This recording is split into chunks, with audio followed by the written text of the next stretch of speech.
Hey, Cameron, Mark. I still think of the essential medical mystery that's at the core of all these stories. I still find them, when we do them right, that is, I find them immensely satisfying. There's something, because I suppose the truth is we're all baffled by the world. And the notion of there being any character anywhere who can, by deductive reasoning or by any other method, explain why things are the way they are, explain why your body feels the way it feels, or explain why this person committed this crime, or whatever it might be. The fact that there are, the hope that there are people who can explain the world, your surroundings, the universe, whatever it might be, is a very, very comforting and satisfying one. And I still delight in that, the presenting of a mystery that has baffled most of the medical profession, and yet there is this handful of people who can, by diligent application, can actually crack the problem. I think there's something endlessly satisfying in that. I feel that we got it right from time to time. I do. I think I have moments of, for heaven's sake, don't ask me to name them, but there are moments of great, great pride when I feel as if the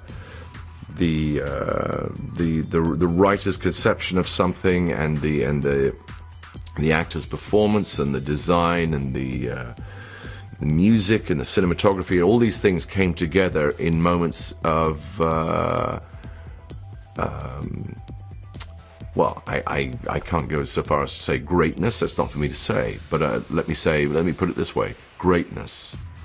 I do. I look back and I think, no, that was a pretty great moment. I'm incredibly proud to have been involved in that, and I think we've had a few of those. House makes the point himself that he would be doing a greater disservice to his patients if he operated, either surgically operated or operated in any fashion in pain, that the physical pain he endures was a greater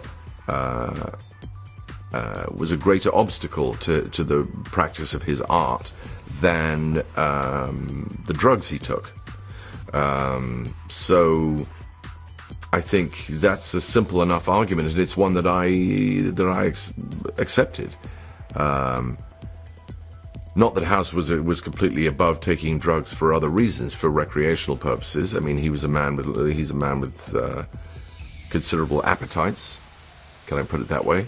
And of course those appetites would be occasionally excessive, but by and large the central argument that pain was his biggest obstacle and pain would be his biggest distraction, and that he was entitled to do whatever he could to mitigate that, I think is a sound one. I think actually, in a funny way, the grand design matters less than the particular, the detail, the moment.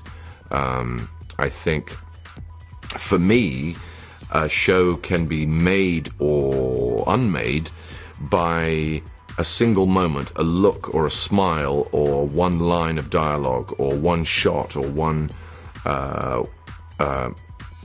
tiny little moment can express volumes, and sometimes more than hours and hours and hours of television could, mapped out as a sort of House discovers that in actual fact he loves her, or these grand sweeps. I don't think, I'm not sure that audiences operate on big sweeps. I don't think we operate in our lives in big sweeps. We live from moment to moment. We make plans, and what fools we are for doing that, because that is when the gods laugh at us. No, I think audiences, and I certainly, I just sort of delight in the moment. If you can get the moment right, I find that more pleasing and sometimes more memorable in my own mind. And I don't think an audience would do this either. I don't think one judges an entire 8 years based on how we execute the last 30 seconds. It's not going to be that sort of an ending where people go, oh my God, it just sort of flips and it was all a dream, or the whole thing's flipped upside down. And the 8 years we've done will be the 8 years we've done, whether or not people are disappointed or satisfied by the last episode. having said that, I think it's a very elegant and satisfying ending, and if we've done it right, or if we've done it even half right, we're in with a chance. There was one moment, and I can't remember why it happened. There was one moment where I drank real scotch, and there was a reason for it. Honestly, there was a reason for it, but I can't remember what it was. Most of the time, coloured water, very dull. The pills, I remember once asking the prop guy, what is in these pills? And he said, it's basically chalk. And I said, well, basically, right, but probably Vicodin is basically chalk. I mean, I'm talking about what are the active ingredients? It's basically chalk. Never really got to the bottom of that. Basically chalk. But maybe when I leave the show, and now that I'm no longer taking 40 of these things a week, I'll start getting the jitters and go into some horrible cold turkey. And then I'll know that actually they've been feeding me opiates all the time, putting it in my coloured water.